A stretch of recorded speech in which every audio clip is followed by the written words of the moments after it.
A breakthrough for scientists after they had a 20-minute conversation with a humpback whale. For centuries, the ocean has spoken in echoes waves, wind, and the distant pulse of life beneath the surface. But off the coast of Dominica, scientists captured something that should not exist. Are whales talking to each other? Definitely. This is what it looks like through the goggles. From the black depths came the clicks of a sperm whale, not random, not sonar, but patterned and deliberate. It challenges everything we thought we knew about intelligence, hinting that the planet's largest-brained creature may have its own language, one that predates ours by millions of years. A living system of communication that has crossed oceans, survived extinctions, and continues to echo in the dark. Unheard until now. If this discovery is real, then humanity is not the first species to speak, only the first to finally start listening. The story begins in 2008 off the volcanic island of Dominica, where marine biologist Shane Garrow deployed a single hydrophone into one of the deepest marine canyons in the Caribbean. Below him lived the sperm whale, a creature capable of diving 2 kilometers deep and generating clicks louder than a jet engine. For decades, those sounds were dismissed as simple sonar, used for navigation and hunting. But what Garrow recorded defied that explanation. Thousands of sequences, short bursts of rhythmic clicks called codas, arranged with mathematical precision. Some were identical within family groups. Others varied slightly, suggesting local dialects or identity markers. What began as data soon resembled dialogue. Over the next decade, Garrow's collection grew to over 100,000 individual codas, each logged with behavioral data diving, feeding, resting, or social interaction. The deeper he analyzed, the more the patterns hinted at rules repetition, call and response, and timing structures eerily similar to human speech. In 2019, Garrow's research caught the attention of David Gruber, a marine biologist and technologist from the City University of New York. Together, they founded Project SETI, the Cetacean Translation Initiative, uniting linguists, engineers, and AI specialists from MIT and Harvard. Their mission to determine if whales truly have a language, and if so, to understand it. To test the idea, they built an underwater network of synchronized hydrophones covering 20 square kilometers, capable of triangulating every sound and identifying which whale produced it, in what context, and with which group. The resulting data set, now exceeding 4,000 hours, became the largest collection of whale communication ever assembled. The evidence no longer points to instinct, but to intelligence, culture, and memory. And as AI begins decoding the structure hidden within those clicks, one question grows impossible to ignore. If whales have been speaking for millions of years, what have they been saying? All this time, while we were too blind, too loud, to listen. By 2021, Project SETI had entered a new phase one that no longer relied solely on human ears. What Shane Garrow and his team once recorded manually was now being parsed by a network of algorithms capable of hearing what no human could distinguish. For years, marine biologists had filled hard drives with recordings from hydrophones anchored across a 20 square kilometer grid off the coast of Dominica. Robotic suction cup tags clung to the backs of sperm whales, capturing synchronized streams of audio, depth, and movement. Every surfacing, every dive, every flick of a tail was matched to a sequence of sounds. But the scale was overwhelming, millions of codas, each just milliseconds long, each slightly different. So the team at Project SETI handed the problem to machine learning. They used neural networks once trained to recognize human speech systems that could identify phonemes, pauses, and tone. The instruction was simple. Don't translate, just listen for order. Months passed. Then the output changed. The AI began flagging recurring structures, 156 distinct patterns of clicks appearing again and again. Following mathematical spacing and rhythm, they weren't random. They repeated like syllables. When mapped visually, they formed what looked uncannily like a phonetic alphabet. Computer scientist Pratyusha Sharma tested the finding using statistical models normally reserved for decoding ancient scripts. She found that certain codas always followed others, creating predictable combinations, syntax. The whales, it seemed, were building phrases, not just exchanging noises. In late 2023, phonologist Gashper Begush introduced a new layer of analysis tonal modeling. He fed thousands of recordings into an AI capable of detecting micro-variations in frequency, the same method used to analyze human prosody. What he found was unsettlingly familiar. The whales weren't merely clicking. They were bending tone, shifting pitch and timing in ways identical to human intonation. Emotion, question, emphasis. The implications were immediate and profound. If the AI's interpretation was correct, then these whales creatures with brains 6 times heavier than ours had evolved a system of communication with both structure and semantics. For decades, scientists searched the skies for signals from intelligent life. Now, those signals were coming from beneath the waves, and quietly. Project CD's researchers began to ask a question that no one had dared to say out loud. If whales possess language, do they also possess culture and consciousness? By late 2023, Project CD was ready to take a step it had spent a decade preparing for. For years, the team had listened, recorded, and classified thousands of hours of data, millions of codas, all filtered through layers of algorithmic analysis. They had learned the grammar, they had mapped the rhythm, and now, for the first time, they were about to speak. The test took place in a small bay off the coast of Dominica calm waters, clear acoustics, and a familiar pod of sperm whales that had been tracked for years. On board a 40-foot research vessel, a single waterproof transducer was lowered into the sea. The playback contained a pattern that had become symbolic within CD5 evenly spaced clicks. The whale's standard greeting sequence.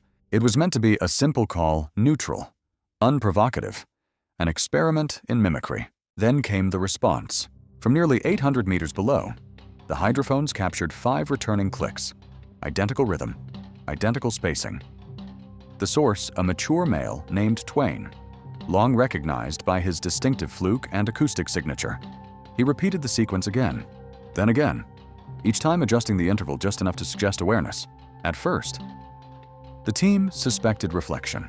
Underwater echoes can be deceptive, but the analysis told a different story.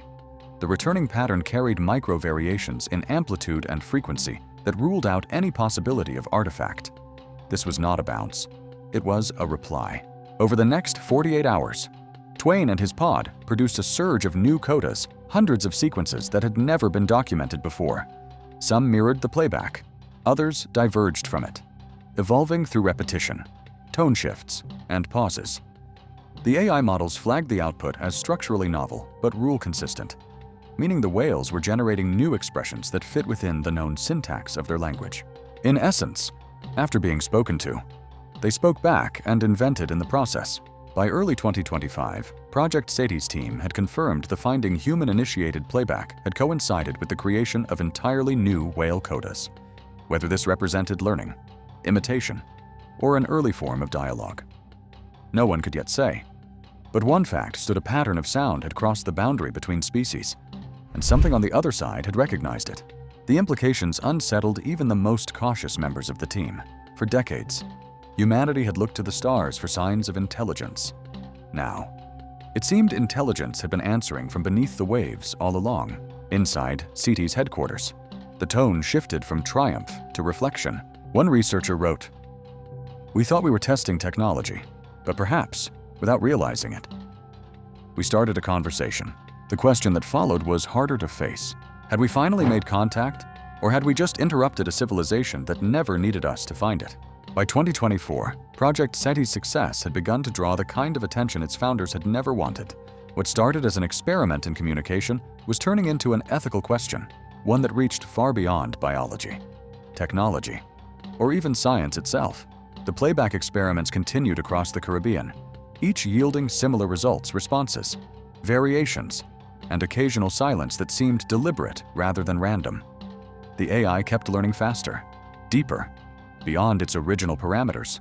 Every interaction fed into its models, refining what it could predict, categorize, and simulate. For the first time, the algorithm could generate coda sequences statistically indistinguishable from real whale calls. It was a breakthrough and a warning, because with that capability came a possibility no one had planned for artificial communication that could imitate, and perhaps influence, living whales. The debate began quietly, then spread through the academic community. In biological conservation, a group of marine ethicists argued that continuous playback risked infringing upon the behavioral autonomy of non-human societies. They used a phrase few had ever seen in print: the right to acoustic privacy. Their reasoning was unsettlingly simple. If whales possess culture dialects, social rules, inherited traditions, then their communication system deserves the same ethical boundaries we apply to indigenous human languages. To interfere, even unintentionally, could alter social dynamics that evolved over millennia. Others went further. Philosophers and linguists warned that AI's interpretations were inherently anthropocentric, projecting human ideas of meaning, syntax, and emotion onto an alien intelligence. "We aren't listening to whales," one critic wrote. "We're listening to our reflection in their sound." In late 2024, Emergence magazine published a feature that reframed the entire project in moral terms. To understand another species' language is to hold power over it. The question is whether we'll use that power to empathize or to control. Inside CD, those discussions were no longer theoretical. Some researchers pushed to limit playback experiments, arguing that every artificial signal could shift whale behavior in ways too complex to monitor. Others saw that very response as proof of cognition evidence that deserved to be studied before it disappeared. Meanwhile, the AI continued to evolve. It began predicting responses, modeling conversation threads, even composing new codas optimized for clarity. Each simulation blurred the line between imitation and manipulation. If the system could craft sounds that whales recognized as familiar, then it could also, however unintentionally, speak for them. It was no longer just about decoding a language.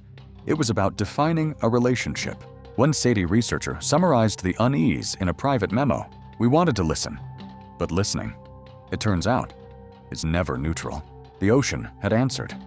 The question now was whether humanity could handle the weight of its own curiosity. The turning point came in 2025, when the data from Project SETI stopped being about sound and started being about consciousness. For years, researchers had treated whale codas as a linguistic puzzle sequences to decode, patterns to classify, syntax to verify. But as the models grew more advanced, a new realization emerged: the system they were studying wasn't just organized, it was self-referential. It adapted. It was memorable. It evolved with context. Machine learning had revealed something that human observation never could. The codas followed.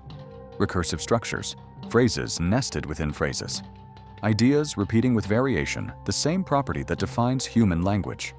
It meant the whales weren't only communicating, they were constructing meaning through hierarchy and association.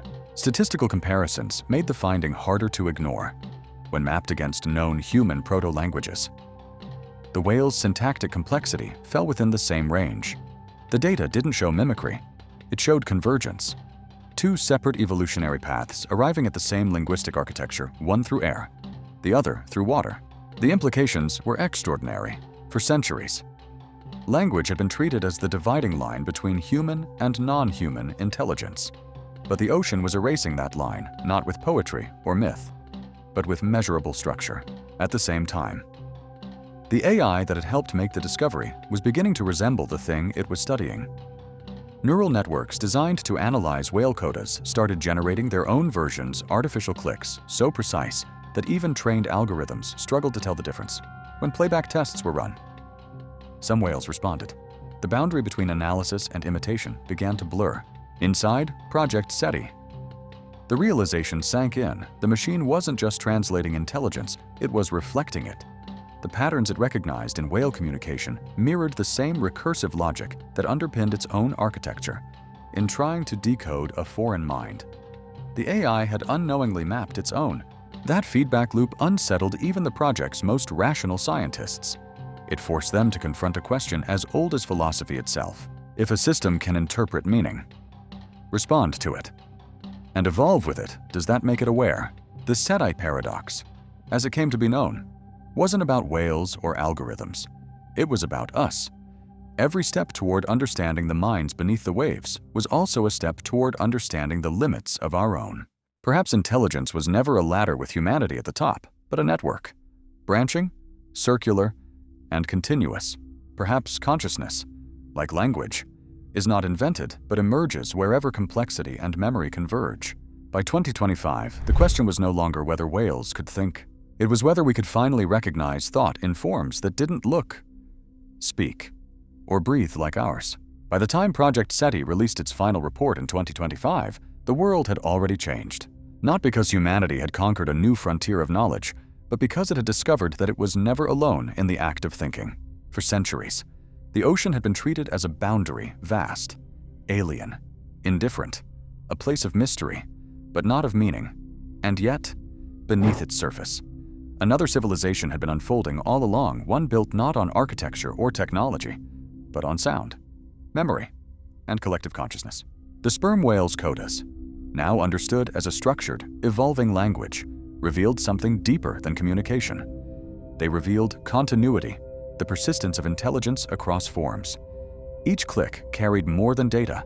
It carried inheritance, emotion, and the faint echo of awareness. In that sense, the whales were not just subjects of study.